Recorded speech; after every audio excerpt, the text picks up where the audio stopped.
Hey guys, and welcome back to this channel. In this video, I'll be showing you guys what you can do if your player cards inventory is full in Plants vs. Brainrots.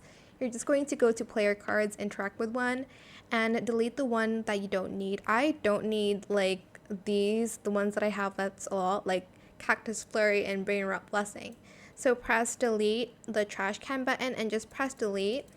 I'm just deleting like, I don't know, 56 just in case I need it one of these days, and just press delete, press yes, and you'll have more items in your inventory. If you don't want to delete, just merge your cards together.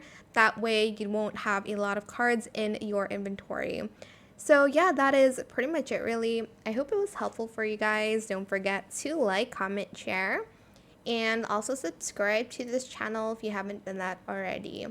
If you have any more questions about this video, just leave it in the comment section down below.